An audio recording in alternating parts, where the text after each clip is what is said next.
So welcome to Data Recipes. This is the first video in what will be a very long series of discussions looking at the deprecation of cookies and what that means for marketers, publishers, business owners, basically anyone that's involved in any kind of digital advertising. This has been a subject that's been being kicked around for a while now. There's a lot of things that are going to be impacting this, and it can seem like quite a sort of scary and worrying thing to have a lot of these digital marketing techniques taken away from us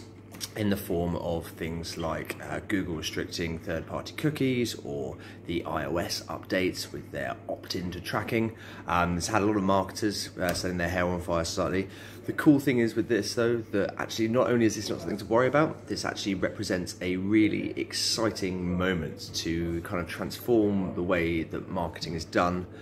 transform the way that your business is aligned in terms of the data that you're using, and to actually create a much more customer-centric, hyper-personalized approach to marketing. That means not only are you going to be able to deal with these changes in cookies or the various restrictions around tracking and just the change in attitude towards third-party cookies generally, you're actually going to be able to use this as an opportunity to harness first-party data, zero-party data, and segment it in a really specific way that's going to allow you to create these fantastic experiences for your users, for your customers. That means that not only are you going to be fine about the absence of third-party cookies and all the associated changes, you're actually going to be in a position of strength to be able to do stuff you weren't doing before and actually just completely reimagine the way that you're using data, the way you're collecting data, it being really focused on a value exchange with your customers, with your users, with your web visitors, where it's not going to be this sort of shady thing in the dark anymore with what's happening with my data. It's all going to be upfront, it's going to be explicit, and it's all going to be based around this value exchange with consumers where you're going to make it really clear, yeah, I'm going to take this part of your data, I'm going to be sending you an email, and this is why, because you're going to want it, because it's going to be really cool, because there might be sort of tangible incentives in the forms of prizes or maybe discounts. It might just be that I'm going to tell you about the personalized experiences that you're going to get thanks to this data exchange. And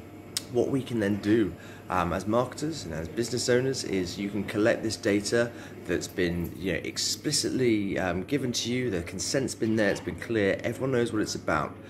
so you can operate on a really good footing. And you can use this data and you can segment it, and what you can do then is you can use it to create experiences that mean a lot to your consumers, that aren't just generic but also aren't them being followed around the internet by third-party sites, third-party advertisers. Everyone's going to be happy, and I think this is a really exciting time for both customers, for marketers. Internally, this means that you're going to be dropping out silos. Everyone's going to have to be working together, different departments, to really get the best visibility on all these data sources that you've already got, all these first-party data sources that you've got in your business.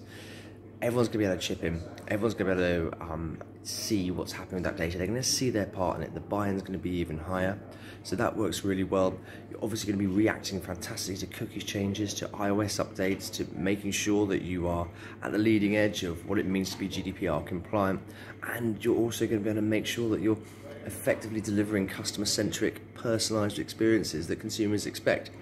I really see this as a win-win opportunity, and what we're going to do is we're going to go on a journey and we're going to take you with us, and we're going to explore everything there is to see around first-party data strategies, zero-party data strategies, how you collect this, what does this mean, how do we actually tactically implement this stuff, what's the nuts and bolts. Great, okay, I know I need to use this, but what do I do? And we've actually designed a system which won't require any sort of platform spend for you, and using tools that you probably already have, and certainly some free ones, to enable you to construct a system to both collect in an explicit manner all the data you require to make fantastic experiences for your customers, and how you're actually going to go about delivering them. So there's going to be blogs that we produce, there's going to be videos like this, there's going to be live discussions that we do internally, pulling other people in as well, and we want you there with us. We want you getting in contact, sharing your thoughts, asking questions, and we can all explore and learn about this together as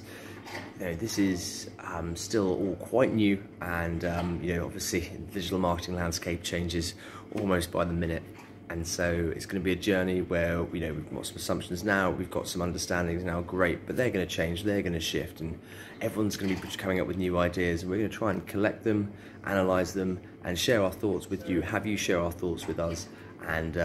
just have a look to see everything there is to see about this change in data, what it means for marketing, and the various data recipes that you're going to require to make sure that you can stay ahead of the competition, and most importantly, delivering fantastic experiences for your customers. So welcome aboard.